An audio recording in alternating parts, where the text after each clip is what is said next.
First and foremost, I would like to use this opportunity to wish happy anniversary to ECA. As a staff member of ECA, I'm certainly very proud of all the contributions that this Commission has made to development thinking and practice on the continent. And this both in terms of content, but equally in terms of the institutions that have been established to help the continent achieve its development.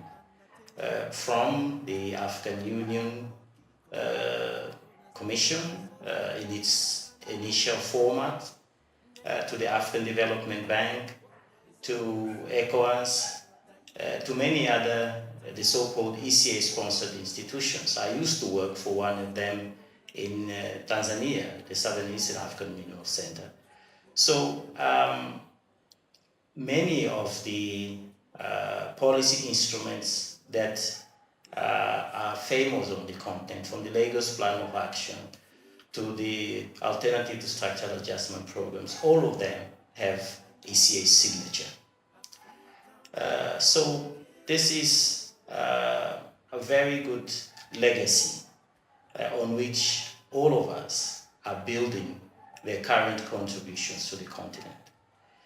In the last 10 years or so, or a little bit more, ECA has done tremendous work on structural transformation issues.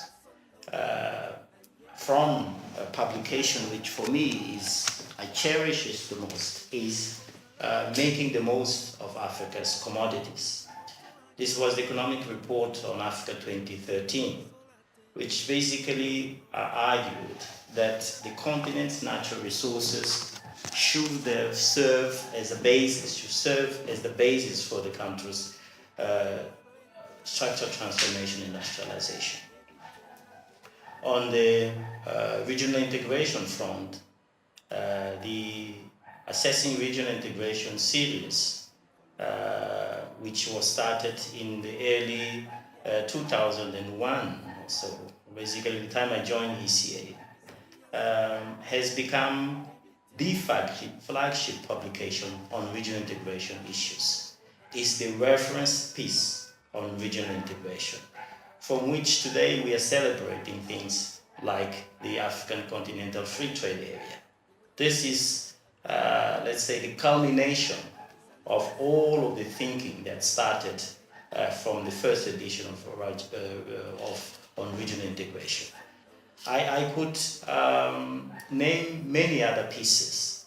I also like, for example, the Transformative Industrial Policy for Africa, TIPA, which looks at the industrial policy from a historical perspective, arguing that industrial policy as an instrument has been utilized by almost every developed country in the world, including the most powerful ones, and that therefore Africans should not feel ashamed from utilizing industrial policy to pursue their objectives. The key, of course, is to utilize it smartly. So that is the legacy. That is some of the most recent pieces of work in this particular area of the continent, in Central Africa. The contributions have been varied. Just recently I was in Libreville facilitating a discussion on the Subregional coordination mechanism. And many of our stakeholders were talking of a publication called Les Économies d'Afrique Centrale. It was basically a publication which was tracking progress of the social economic indicators across all the member states in Central Africa. And it was again a reference document. Everybody would await for these publications to understand the socio-economic dynamics in Central Africa. We've also contributed to formulating the Consensual Transport Master Plan of Central Africa. Again, an important framework in terms of its narrative, the need to link countries together, but also the fundamentals of integration. Where and how should it be organized? Which were the priority missing links within the context of linking Cape Town to Cairo, etc., etc. So all of those are the missing links of the African infrastructure master plans.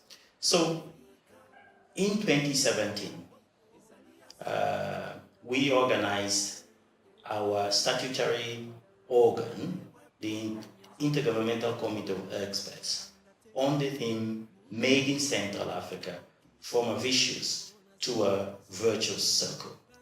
A call to address one of the major fundamental structural problems of this part of the world, which is its excessive dependence on the export of especially oil. So we're basically talking of mono economies, which because of their nature are therefore subject to those vagaries of commodity price fluctuation.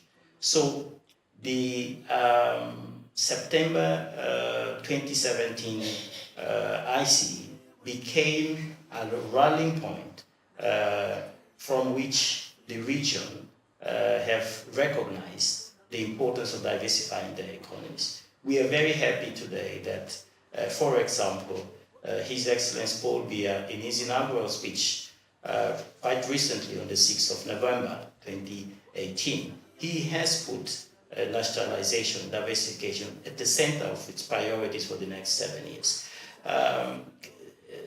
Chad is doing a similar effort, Equatorial Guinea, Gabon, Congo, etc. So it is a very important agenda, and we are very happy that we have contributed in a humble manner to shaping some of the contours to address that particular issue.